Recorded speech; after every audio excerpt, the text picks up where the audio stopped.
qui regroupe l'ouest et le nord-ouest. Il y a l'aire culturelle Fang Petit Boulou qui regroupe tout le Grand Nord, donc la Damawa, le Nord, l'extrême Nord. Il y a l'aire culturelle, j'ai parlé de l'aire culturelle soudano-sahélienne qui regroupe tout le Grand Nord, la Damawa, le Nord et l'extrême Nord. Et il y a l'aire culturelle Fang Petit Boulou qui regroupe le centre, le sud et l'est. Et enfin l'aire culturelle Sawa qui regroupe le littoral et le sud-est. Vous voyez que là, les 10 régions du Cameroun sont regroupées autour de 4 grandes aires culturelles différentes. Voilà. Et au sein de ces aires culturelles, il y a des similitudes et aussi quand même des petites divergences propres à chacun en fonction du milieu exact où il se trouve. Et toutes ces aires culturelles en fait ont des langues presque similaires. Voilà, un peu ça. Merci. Culturelle, nous pouvons toujours considérer ça comme une menace.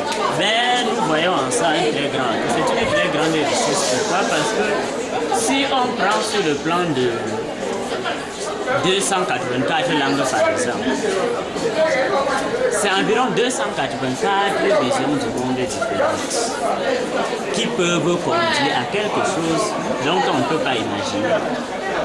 Voilà, donc loin de considérer, enfin, la diversité culturelle et linguistique, loin d'être ce que les gens ont considéré comme un obstacle, est plutôt un atout. Voilà, donc, il y a le professeur Étienne Sadembo, tel que me disait un ami dans un article, dans l'interview, qui disait, on a posé la question à M. Sadembo, est-ce que cette diversité linguistique n'est pas un problème? Et il leur a répondu en disant, en fait, c'est, disons, 200 cultures différentes. Et ça suppose, disons, pour une réception, 200 mets différents. Pourquoi au moment de manger les 200 mets, on ne trouve pas que c'est un problème? On trouve plutôt que c'est un problème de parler les 200 langues. Donc c'est une question qui mérite d'être bien comprise. Ce n'est pas un problème, c'est plutôt un atout. Oui, à la question maîtrisez-vous votre langue ou votre culture, en fait, maîtriser c'est trop dit. Maîtriser c'est trop dit. Mais connaître quand même, on va dire oui. D'ailleurs, c'est ce que je suis en train de faire à l'école. Ouais. Maîtriser c'est aller un peu trop loin. Maîtriser c'est aller trop loin. Mais la filière langue et culture camerounaise à l'université de Tchad, dans le département d'études africaines, existe depuis 3 ans. La première promotion est en 3e année maintenant. Seulement depuis l'année dernière, il y a aucun petit changement. La filière langue et culture camerounaise est devenue une filière professionnelle. Donc langue et culture camerounaise professionnelle n'a qu'un an d'âge. C'est sa première année ici. Voilà, c'est comme ça la première année. Et sa vocation est celle de former les enseignants en langue et culture camerounaise. Vous savez que les langues et cultures camerounaises sont de nouvelles disciplines dans les programmes scolaires, primaires, secondaires et même universitaires. Et on est confronté à la grosse difficulté de la ressource humaine pour dispenser ces enseignements-là. Et il n'y a que l'université de Yaoundé à l'école normale qui forme les enseignants de langue et culture camerounaises. Quand ils forment 8 peut-être par an, vous comprenez que même à 50 ans, ils ne vont pas former la quantité nécessaire dont le pays a besoin. C'est pourquoi le gouvernement a demandé aux universités de faire des formations en langue et culture camerounaise pour essayer d'amorcer un peu le choc dans ce sens. Est-ce pour enseigner directement au collège? Qu'est-ce que vous allez enseigner aux enfants? Ça fait déjà 2 questions. Voilà. D'abord, quand vous faites les langues et cultures camerounaises professionnelles, à la fin, vous êtes apte à l'enseignement des langues et cultures camerounaises, que ce soit au niveau primaire ou au niveau du secondaire. Maintenant, enseigner quoi? Parce que les gens vont considérer que comme on parle de la diversité, c'est quand même un problème. Voilà, il existe avec les travaux des linguistes aujourd'hui l'alphabet général des langues camerounaises. C'est sur ça que portent les enseignements, si bien qu'à la fin de la formation, l'élève a les aptitudes de lire et d'écrire n'importe quelle langue de ce pays. Et maintenant, en fonction de la région là où on se trouve, on met un accent particulier sur la langue de la région ou alors en fonction du répertoire linguistique de la classe. Voilà, pour que tout le monde se sente concerné. En fait, ça, c'est ce que recommande le PROPELCA, le programme opérationnel, oui, qui a jusqu'à 4 projets. C'est le PROPELCA qui définit les projets d'enseignement, qui propose au gouvernement et le gouvernement les adopte. Il a jusqu'à 4 projets.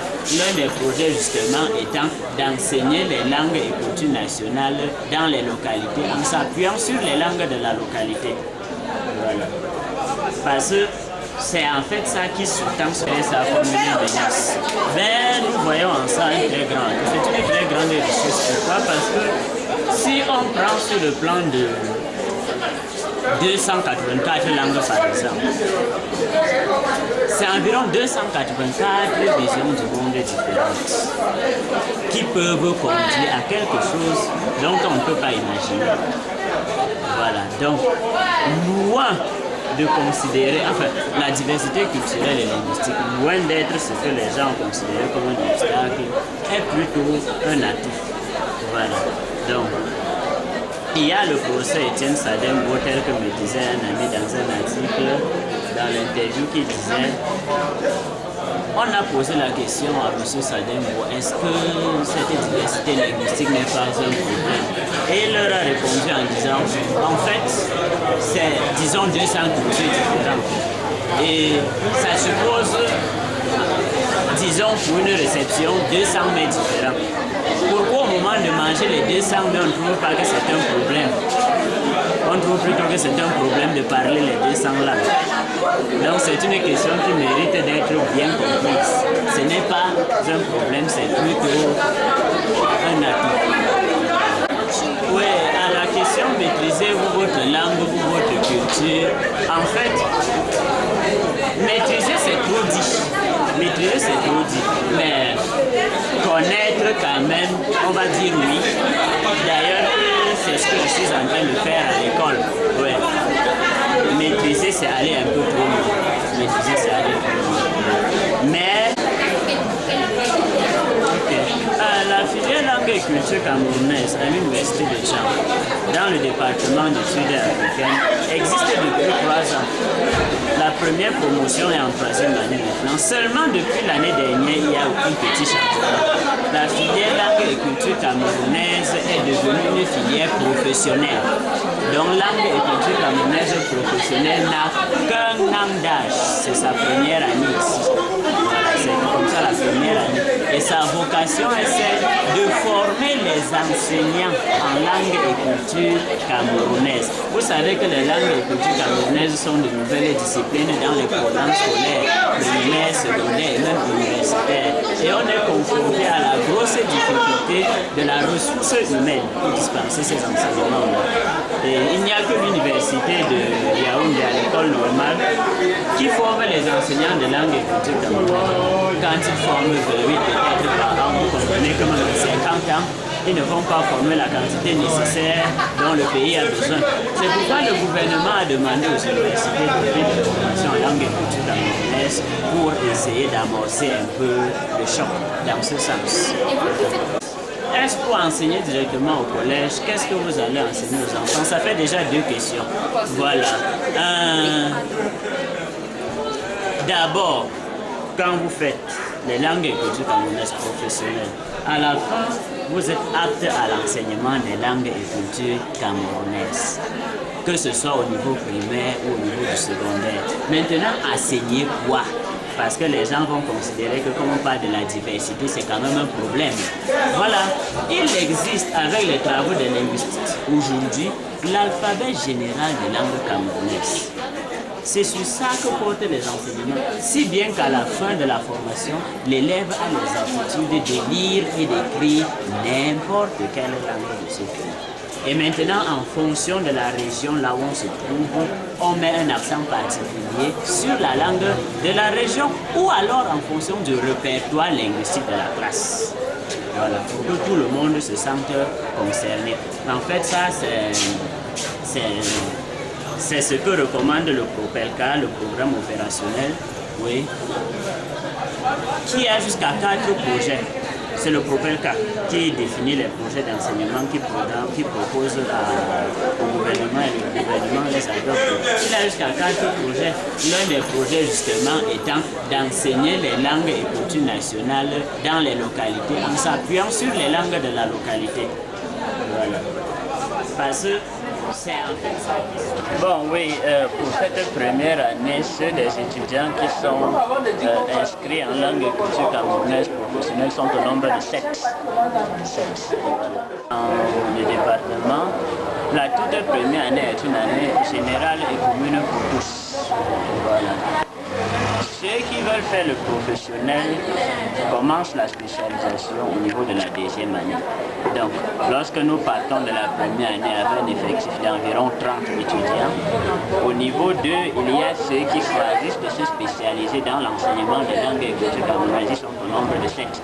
Il y a ceux qui vont aller faire les littératures africaines et il y a ceux qui vont faire la linguistique et les langues africaines. Puisque voilà les 3 filières que nous avons au département d'études africaines pour le cycle licence. L'université de Tchang n'a pas qu'un seul tour dans son sac. Elle promeut également la diversité culturelle à travers une multitude d'activités aux grandes dames de la cohésion sociale. Club danse traditionnel, club théâtre, Commonwealth, francophonie pour ne citer que cela. Ceci au point où le corps enseignant et étudiantin perçoit la diversité culturelle non pas comme une menace, mais plutôt comme un atout.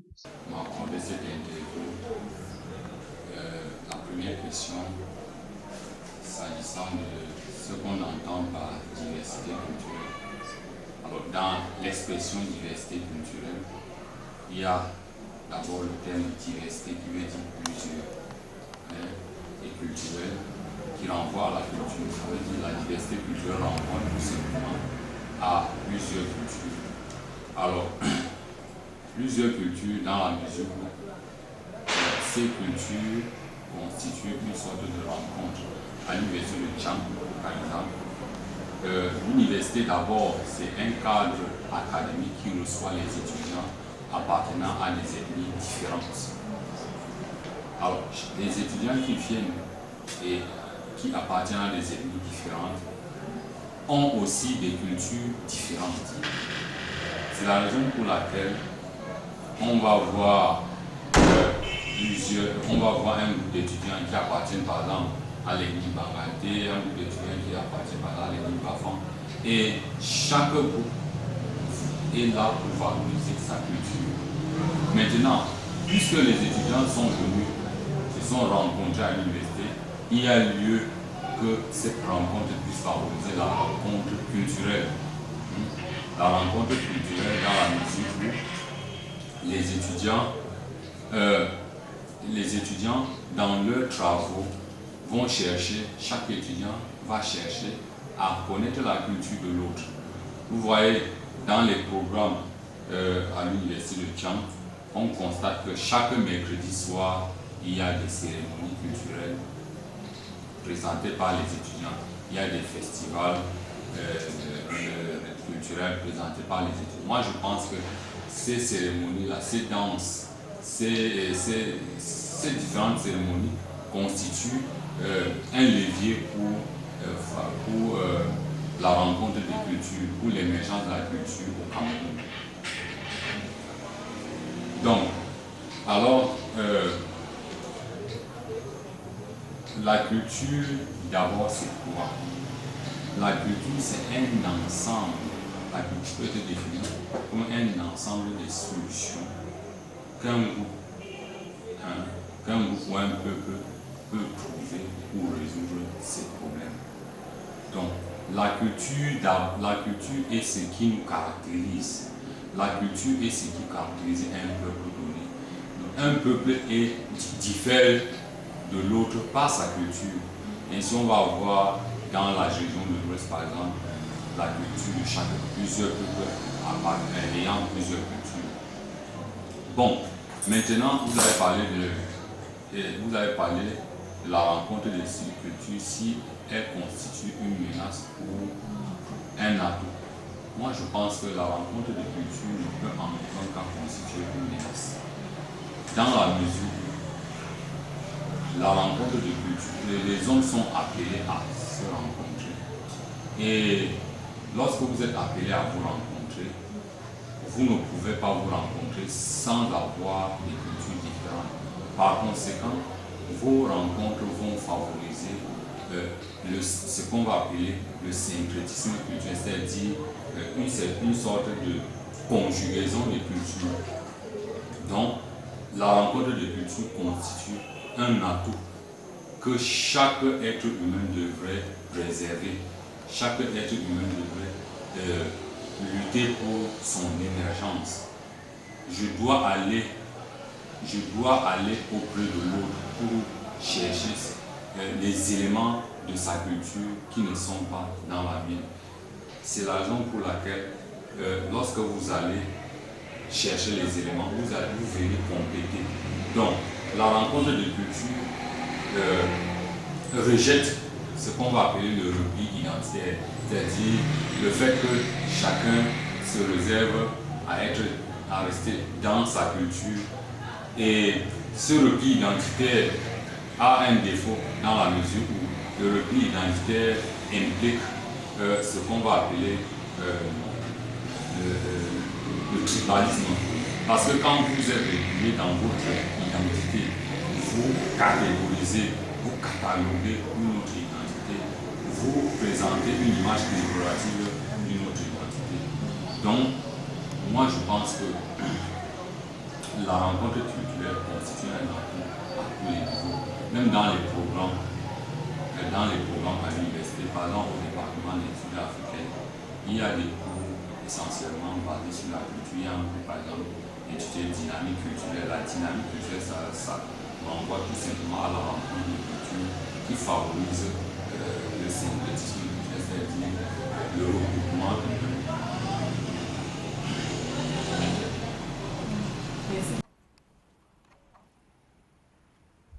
Dans le souci de renforcer le partenariat franco-camerounais, les États français et camerounais ont créé l'Alliance franco-camerounaise, en abrégé AFC. C'est une association qui valorise de façon citoyenne la culture, un véritable rendez-vous culturel. Sa présence est d'autant plus renforcée qu'elle se trouve dans presque toutes les villes du triangle national, au cœur desquelles la ville de Tchang. Nous nous retrouvons à présent à l'intermédiaire de deux véritables mosaïques de la diversité culturelle. Il s'agit du musée des civilisations de la ville de Tchang à ma gauche et de l'Alliance franco-camerounaise à ma droite. Mais nous allons surtout nous focaliser sur l'Alliance franco-camerounaise et on se revoit. Nous nous retrouvons à présent à l'Alliance franco-camerounaise en compagnie de M. Soukani Biozon, qui est d'ailleurs responsable dans cette institution. Et nous disons bonjour. Bonjour, monsieur. Merci d'avoir accepté notre invitation. Et vous êtes ici. Donc, lorsqu'on entend parler de l'Alliance franco-camerounaise, on a l'impression que c'est une structure française qui est valorisée. N'est-ce pas? Une structure française, non. Une association, d'accord. Donc en fait, l'Alliance, c'est une association de droit local à vocation culturelle. Ouais, bon, comme vous entendez, l'Alliance franco-camerounaise, la partie française nous fournit des subventions justes. Donc, même sans les Français, la structure Alliance peut peut-être changer de nom, mais fonctionne.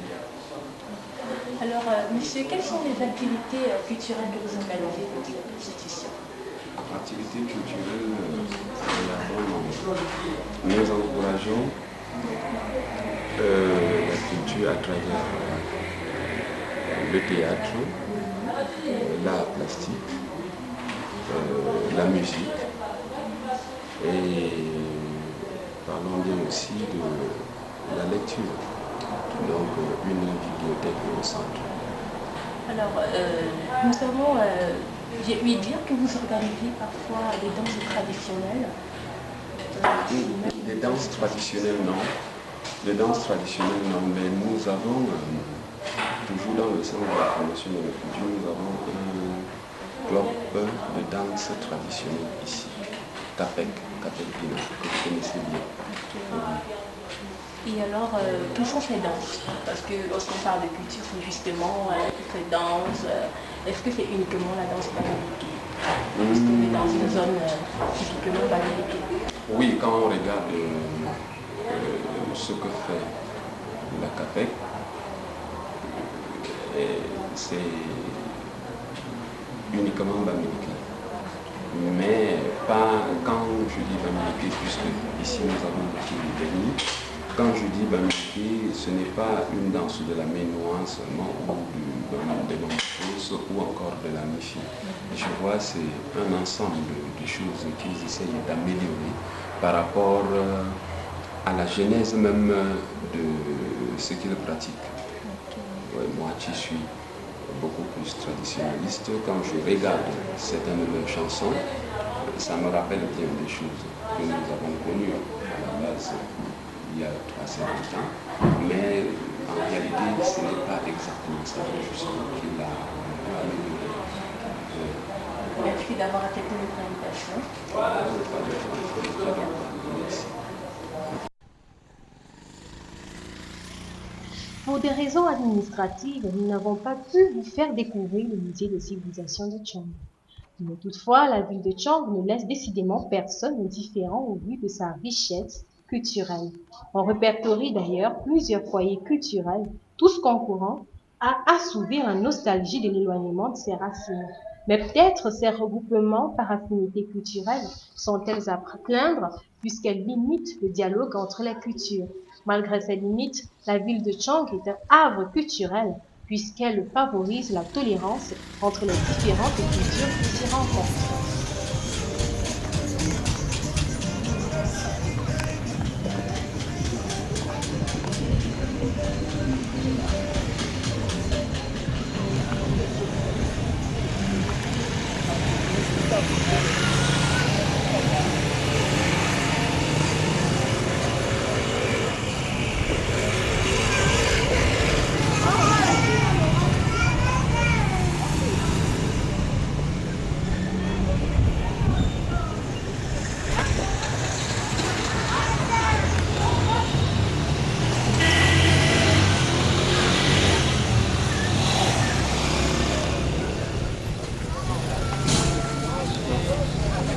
Clôturons ce documentaire à l'entrée du marché art où sont exposés d'innombrables objets d'art comme vous pouvez l'observer.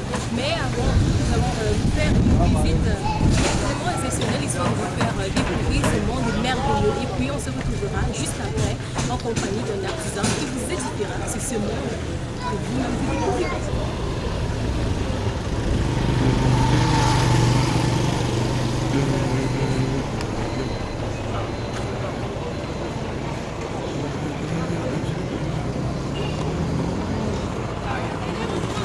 Thank you.